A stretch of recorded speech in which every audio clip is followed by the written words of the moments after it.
जय श्री राधे भक्तों, आज हम आपके लिए यहाँ पर लेकर आए हैं श्री शिव गीता का अध्याय 10। तो चलिए शुरू करते हैं। श्री रामचंद्र जी बोले, हे भगवान, इस देह में ये जीव कहाँ वर्तमान है और कहाँ से उत्पन्न होता है तथा इसका क्या स्वरूप है, सो आप कहिए। देहांत में ये कहाँ जाता है और जाकर कहाँ स्थित होता है और फिर देह में किस प्रकार आता है या नहीं आता, सो आप कहिए। श्री भगवान बोले, हे महाभाग, बहुत अच्छी बात पूछी, जो गुप्त से भी गुप्त है, जिसे इंद्रादि देवता और ऋषि भी कठिनता से नहीं जान सकते। हे रघुनंदन, मैं भी यह किसी दूसरे से नहीं कहना चाहता, लेकिन तुम्हारी भक्ति से प्रसन्न होकर मैं कहता हूँ। मैं ही सत्य स्वरूप, ज्ञान स्वरूप, अनंत परमानंद, परमात्मा, परम ज्योति, माया से मोहित जीवों को ना दिखने वाला, संसार का कारण, नित्य विशुद्ध, संपूर्ण का आत्मा, सर्व अंतर्यामी, निसंग, क्रिया रहित, सब धर्मों से परे, मन से भी परे हूँ।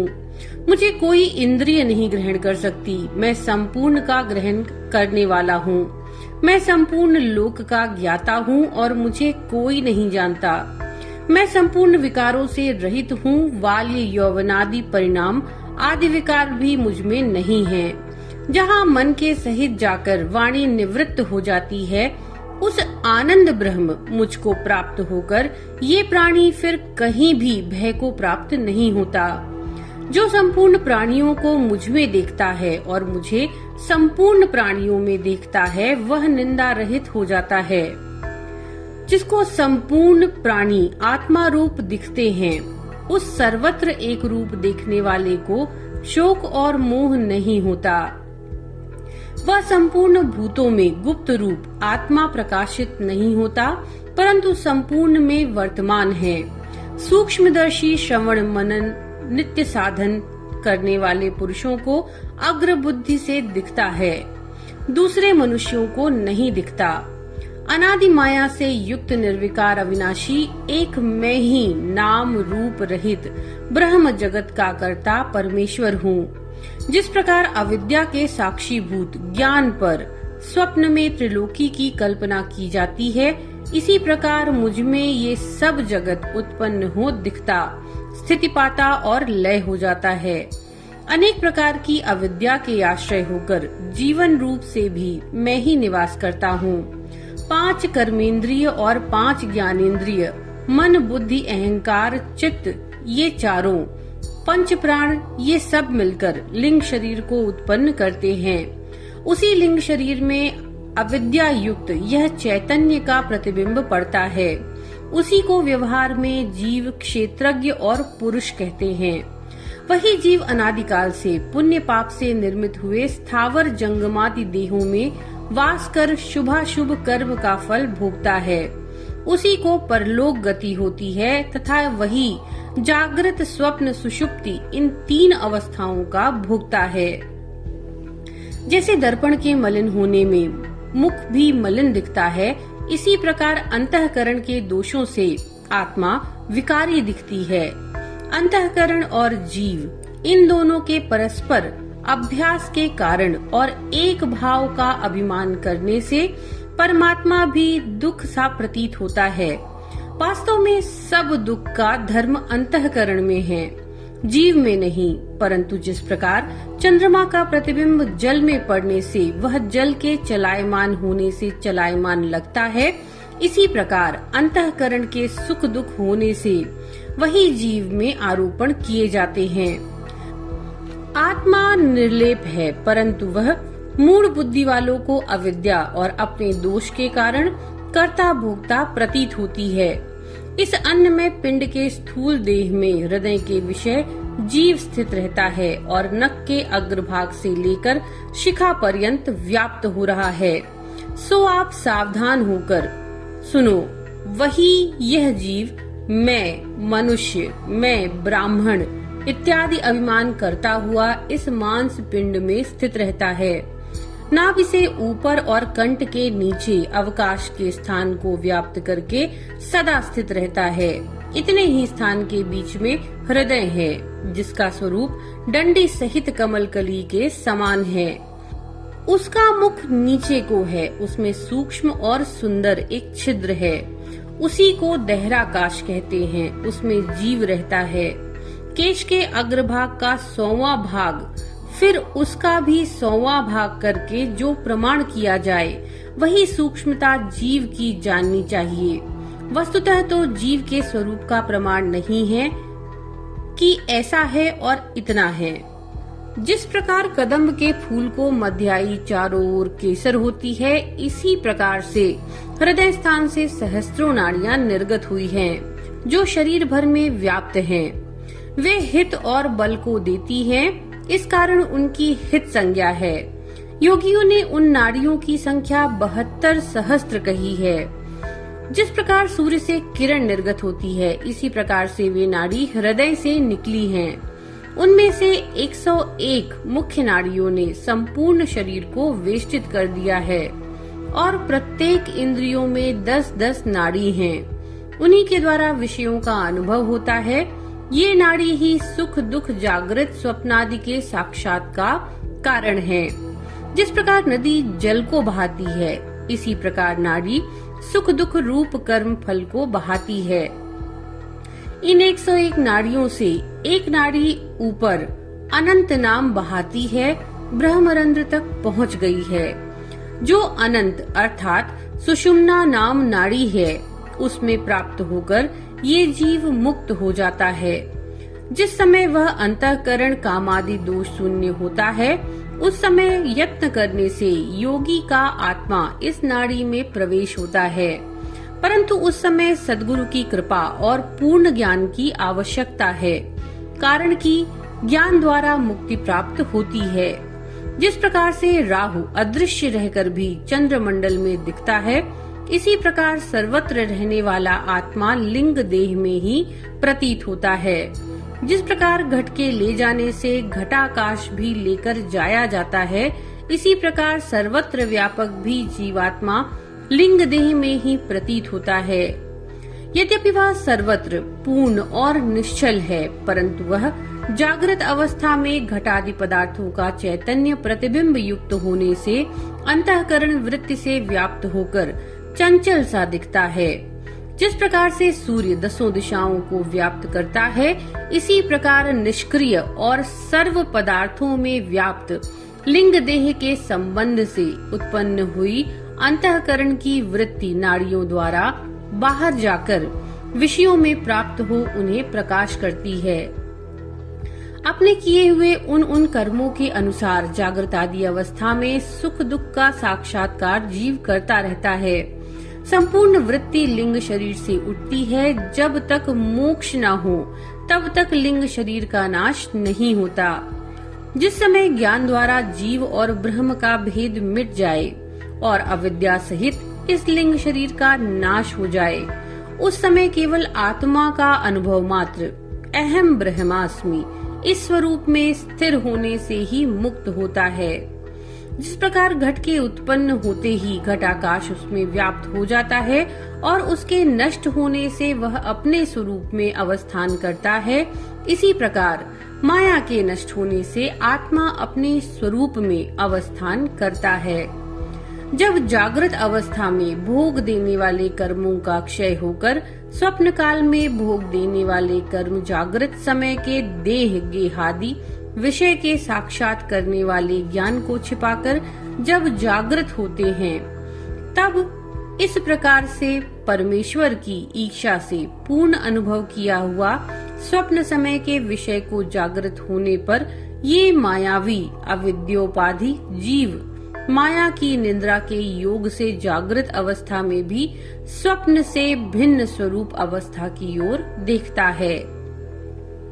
घटपटादि विषय बुद्धि आदि इंद्रिय और स्वप्न समय के भोग देने वाले पदार्थ की समान सब सृष्टि अंतःकरण ने कल्पना करी है।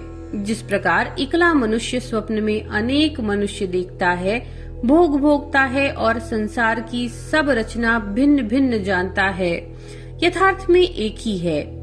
इसी प्रकार वास्तविक आत्मा है, परंतु अंतःकरण की कल्पना से ये जगत अनेक भाव से दिखता है। इन सबको देखने वाला स्वयं ज्योति आत्मा साक्षी रूप से सब में वर्तमान है। इस अवस्था में अंतःकरण आदि सर्व पदार्थों की वासना भावना से की हुई असत्य होने से वह वासना रूपी ही है और परमात्मा उस ही स्थान में वासना मात्र से साक्षी है। जिस प्रकार जागृत अवस्था में कर्ता कर्म क्रिया इत्यादि संपूर्ण कारणों से युक्त व्यवहार चलता है, इसी प्रकार पूर्व जन्म के किए कर्मों की प्रेरणा से वासना रूप प्रपंच है। परंतु जागृत अवस्था में प्रपंच का व्यवहार समर्थ होता है और स्वप्न अवस्था में कल्पित है, ये इसमें भेद है। संपूर्ण बुद्धि वृत्ति का साक्षी आत्मा स्वयं ही प्रकाश करता है। उस साक्षी का जो वासना मात्र साक्षीपना है उसे स्वप्न कहते हैं। बाल्य अवस्था में जागृत जो कर्म स्तनपान कंदु क्रीड़ा आदि किए गए हैं, उस समय उसी की वासना हृदय में प्रबल रहती है, इस कारण वे ही स्वप्न दिखते हैं। और तरुण अवस्था में इंद्रिय अपने व्यवहार में कुशल हो जाती है। ये प्राणी अनेक व्यापार में व्यग्र हो जाता है। अध्ययन कृषि व्यापार आदि की वासना हृदय में अत्यंत दृढ़ हो जाती है, इस कारण तद्रूप ही स्वप्न देखता है। और जो वृद्धावस्था में परलोक जाने के निमित्त दान धर्म विद्यादि दान ऐसे उत्तम कर्म करते हैं, उनके हृदय में यह वासना दृढ़ हो जाती है। तो प्रायः यह भी इसी प्रकार के स्वप्न देखा करते हैं कि हमने दान किया, इस प्रकार लोक की प्राप्ति हुई। जिस प्रकार से शेन पक्षी आकाश में भ्रमण करते करते जब थक जाते हैं, तब विश्राम का और कोई उपाय नहीं देखकर निज पंखों को सिकोड़कर अपने घोंसले में विश्राम कर लेते हैं, इसी प्रकार जागृत और स्वप्न अवस्था में विचरने से जब आत्मा शांत होता है, तब संपूर्ण इंद्रियों के शिथिल होने से सब साधनाओं को लय कर देता है, अर्थात संपूर्ण इंद्रियों के व्यापार को समाप्त कर निंद्रित हो जाता है। नाड़ियों के मार्ग से इंद्रिय की वासना को आकर्षण कर जागृत और स्वप्न अवस्था के सब कार्य समाप्त कर आत्मा लीन हो जाती है। जिस समय ये माया से आच्छादित चैतन्य अव्याकृत स्वरूप में लय होता है, उस समय संपूर्ण प्रपंच लय हो जाता है। परंतु यह लय आत्यंतिक नहीं है, इसमें केवल कार्य रूप का नाश होता है, कारण रूप वासना बनी रहती है। जिस पुरुष की किसी स्त्री को अत्यंत इच्छा हो और वह उसे प्राप्त हो जाए, उसके संभोग से जो सुख हो जाता है उसकी सीमा है, परंतु उससे अधिक सुख निद्रा अवस्था में जीव को आनंदमय कोश में प्राप्त होने से होता है। जब जीव को बाह्य विषय का ज्ञान नहीं होता, वह अंतर अर्थात मोक्ष की अवस्था की समान, जिसमें विषय वासना अत्यंत निवृत्त होती है, निवृत्त वासना वाला भी नहीं होता।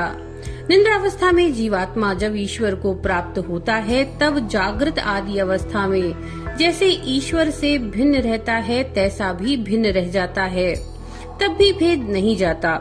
ऐसा होने से ही वह उस समय दुख रहित होता है, क्योंकि कारणात्मा में उसका साम्य माना जाता है, एकत्व पाता है। इसका कारण औपचारिक है। जो भी उस अवस्था में अविद्या की सूक्ष्म तत्व वृत्ति आने से जैसे सुख का अनुभव करता है, उस सुख को जैसे मैं सुख से सोया, दूसरा कुछ भी न जाना, केवल अज्ञान का ही अनुभव किया। परंतु यह अज्ञान भी साक्षी आदि की वृत्ति से ही अनुभव किया जा सकता है, क्योंकि सुख से सोया यदि साक्षी न हो तो सुख से सोने की स्मृति किसी प्रकार नहीं हो सकती, क्योंकि गहरी निद्रा में तो सोते समय उसे सुख का अनुभव होता ही नहीं। उसके पश्चात जागृत होकर के साक्षी के द्वारा ही ये जाना जा सकता है। जागृत स्वप्न सुषुप्ति ये तीन अवस्था जैसी इस लोक की हैं, वैसी ही देवलोक की हैं। सुषुप्ति के अंत में जब जागृत अवस्था आती है, तो अपने कारण रूप जीव के प्रारब्ध के कर्म से फिर इंद्रिय इस प्रकार जाग उठती है, जिस प्रकार अग्नि से विस्फुलिंग अर्थात चिंगारियां उठने लगती हैं। इसी प्रकार सूक्ष्म रूप में लीन हुई इंद्रियों में उठती है। जिस प्रकार जल भरा हुआ घड़ा जल में डुबो दो और यदि उसे फिर निकालो तो वह उस जल से भरा ही आता है।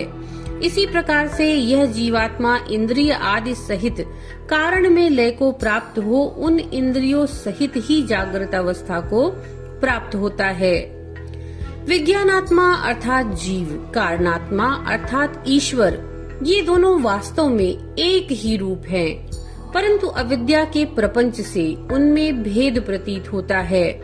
जब ये अविद्या नष्ट हो जाए तो ऐसा नहीं होता, उस समय दोनों एक रूप हो जाते हैं। जिस प्रकार से एक ही सूर्य जल आदि पदार्थों से प्रतिबिंबित होने से अनेक रूप दिखता है और जल के चलायमान होने से सूर्य आदि में ही चंचलता प्रतीत होती है, इसी प्रकार कूटस्थ एक अर्थात जीवात्मा ईश्वर एक ही है और अनेक देहों में प्रतिबिंबित जीव रूप से प्रविष्ट होकर अनेक रूप और गमनागमन आदि रूप से दिखता है। आत्मा देहादि उपाधि से रहित स्वप्रकाश है, परंतु स्वरूप की स्मृति लोप करने वाली माया ने विस्मृति को प्राप्त कर दिया है। इससे सब प्रपंच इसमें अज्ञान से विदित होता है, कारण कि यह माया तो न होने वाली बात को भी करके दिखा देती है। माया के योग से आत्मा में कितने ही विरुद्ध कर्म दिखे, परंतु माया के दूर होते ही जीव ईश्वर और निर्विकार हो जाते हैं। हे दशरथ कुमार, यह तुमसे जीवन का स्वरूप का वर्णन किया। तो भक्तों, ये थी अध्याय 10 की कथा श्री शिव गीता से। नमो नारायण।